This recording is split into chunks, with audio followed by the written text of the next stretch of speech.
Hello, have a very nice day. अगर जनता की समस्याओं का हल लीडरों के भाषणों में होता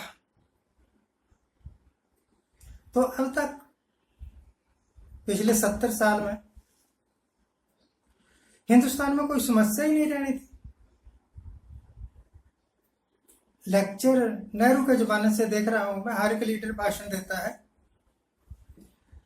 और भाषणों की हद पार कर दी नरेंद्र मोदी साहब ने। रेडियो पर भी भाषण देते हैं हर महीने के लास्ट रविवार को। आज भी दे रहे होंगे, शायद दे चुके होंगे। इन भाषणों का फायदा क्या है? इन भाषणों से किसको लाभ पहुंचता है? एविडेंटली स्पीकिंग सिर्फ लीडरों को लाभ पहुंचता है। अदरवाइज एक ऐसा लीडर जिसके राज में, इसमें इंदिरा गांधी जी भी शामिल हैं, इसमें मोदी साहब भी शामिल हैं, दोनों ने लगभग एक जैसा ही खेल खेले।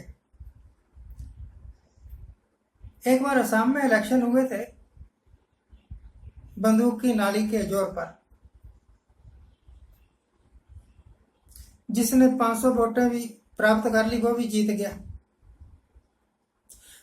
सरकार बनी पर वो सरकार चली नहीं ज्यादा देर। एक अब्दुल गनी लोन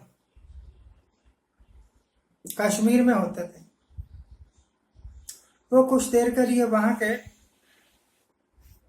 मुख्यमंत्री बने थे। वो भी इसी तरह जोड़ तोड़ के द्वारा ही बनाए गए थे। सरकार वो भी नहीं चली, परंतु ऑर्डर तो सारे दिल्ली से जाते थे। वो तो एक कठपुतली सरकार थी। 10 साल हो गए हैं, 11वां साल शुरू है समझ लो। मोदी साहब के भाषण मन की बात के रूप में आ रहे हैं, अलग अलग रैलियों में आ रहे हैं, और भैया जहां भी दाव लगता है, विदेशों में गए तब भाषण, हिंदुस्तान के किसी कोने में गए तब भाषण, किसी छोटे मोटे से लेकर बड़े प्रोजेक्ट का शिलान्यास करना या उद्घाटन करना है तब भाषण।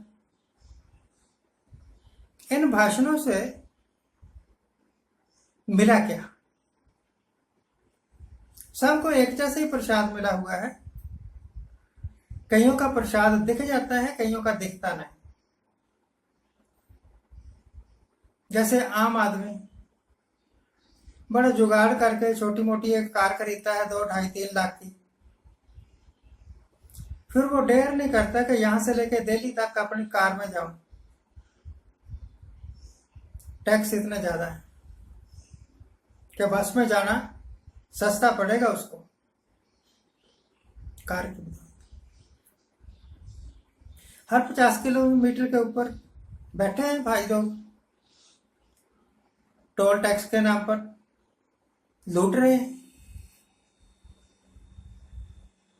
भले आदमी से पूछो, जब कार खरीदी थी तब टैक्स दिए, जब इसके टैक्स भरे तब टैक्स दिए। टैक्स के ऊपर भी टैक्स लगता है। पेट्रोल या सीएनजी या कोई डालते हैं ना आप, गैसोलीन वगैरह, उसके ऊपर भी टैक्स देते हैं। तरह तरह के टैक्स। एक आदमी के पास बचता क्या है? इसका जवाब किसी के पास नहीं है। कपड़ा खरीदने जाओगे तब भी टैक्स, पेन खरीदोगे तब भी टैक्स, स्टेशनरी खरीदोगे तब भी टैक्स, घर का कोई भी सामान खरीदोगे तो टैक्स लगेगा। इतना टैक्स देने के बावजूद जनता का मिलता क्या है? कश्मीर वासियों को तो बहुत कुछ मिल गया। उनकी सड़कों पर बाड़ें लगा दी गई, बोलने की मनाही कर दी गई, बहुत देर तक लीडर्स को जेल में रखा गया, हाउस अरेस्ट कर दिए गए। क्यों? क्योंकि 370 हटाई है हमने। अरे 370 हटाई है तो आपने हटाई है, जनता ने थोड़ी हटाई है। उनको क्यों कैद किया? अब अगर सरकार सोचती है कि एक ऐसी जनता जिसकी सड़कों पर कीलें भी काट दी, जिसकी सड़कों पर हमने कांटेदार तारें भी लगा दी, हर वक्त संगीन बंदूकों के साए में जी रहे लोग, और उनको आप कहो कि आप आजाद हो, फिक्र ना करो, बस बोलना नहीं, चू नहीं करने। और फिर सोचो कि वो आपको कहेंगे वाह वाह, आपने तो कमाल कर दिया, आपने तो बड़ा जबरदस्त एग्जाम्पल दे दिया डेमोक्रेसी का। बेशक शायद मुंह से बोल भी दें, मजबूरी है, क्योंकि डर लगता है कि कहीं कैद ना कर दें। पर अगर कश्मीरी लोगों में जाके हमारे साहब या इनकी पार्टी के लोग असेंबली का इलेक्शन भी नहीं लड़ सकते, असेंबली तो है ही नहीं, खैर यूनियन टेरिटरी है, जैसे भी नहीं लड़ सकते, डरते हैं कि कहीं किसी तरफ से गोली ना आगे लग जाए। वो तो शायद आजाद हो गए, पर आपने अपने चारों तरफ दुश्मनों की फौज खड़ी कर ली। पता नहीं कौन कब कहां से उठे और शूट करके चला जाए, और बाद में आपकी फौज वाले, आपकी पुलिस वाले, आपकी बाकी BSF, CRPF, कोई रिजर्व फोर्स वाला, उनके 2000 को मार देगा सिविलियन को और कहेगा ये उग्रवादी थे। अब उनके पास कोई सबूत थोड़ा, वो जिंदा थोड़ा है कि कहें कि जी हमारा, हम तो बेकसूर थे, हमें तो बेकसूर मार दिया। तो देश को चलाने के लिए सबसे बड़ी एक चीज जरूरी है कि देश के लोग इस देश को अपना देश समझें, अपना घर समझें। अगर देश में रहने वाले लोग अपनी मर्जी का खाना भी नहीं खा सकते और गुंडे लोग चले जाते हैं किचन में कि देखो इसके पतीले में क्या पक रहा है, और चाहे वो कुछ भी पक रहा हो, कह देना ये तो जी गाय का मांस पका रहे थे, और पीट पीट के मार देना। तो ऐसे लोगों को क्या कहोगे कि वो आजाद है, या ऐसे लोग क्या कहेंगे कि वो आजाद है? हरगिज नहीं। अगर सिखों के गुरुद्वारे में जाके RSS ने पॉलिटिक्स करनी है तो सिख अपने आप को आजाद समझेंगे? हरगिज नहीं। अगर गुरुओं के नाम पर झूठ फैलाना है आपने, तो सिख अपने आप को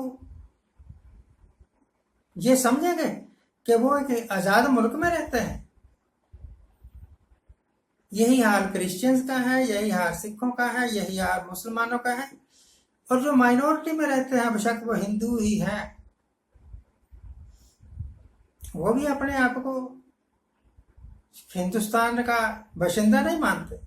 अभी पीछे इन्होंने क्या चाल चली थी कि जो लोग 70-80 साल से यहाँ रह रहे हैं, जो जन्म से ही रह रहे हैं, कई पुश्तों से रह रहे हैं, उनको भी साबित करना पड़ेगा कि वो हिंदुस्तान के नागरिक हैं। असम में चलाई थी ये स्कीम, फेल हो गई, बाद में विदड्रा कर लिया, विदड्रा भी नहीं कर लिया, चुप ही हो गए, कुछ नहीं करना अब, क्योंकि वोटें लेनी है। हर वक्त हर रोज मुसलमानों को गालियां निकालने वाले जब कश्मीर में जाके ये लेक्चर देते हैं, हम ईद पर 2 सिलेंडर देंगे जी, या मुहर्रम पर देंगे सिलेंडर, इसका मतलब यह है कि सिर्फ वोटें लेने के लिए आप कितना भी गिर सकते हैं, गिरने की जरूरत नहीं है। आप लोगों को ये एहसास दिलाओ कि वो हिंदुस्तान के नागरिक हैं, हिंदुस्तान उनका घर है। बस आपकी सरकार बन जाएगी। Thank you very much for watching. Keep watching. Please subscribe my channel.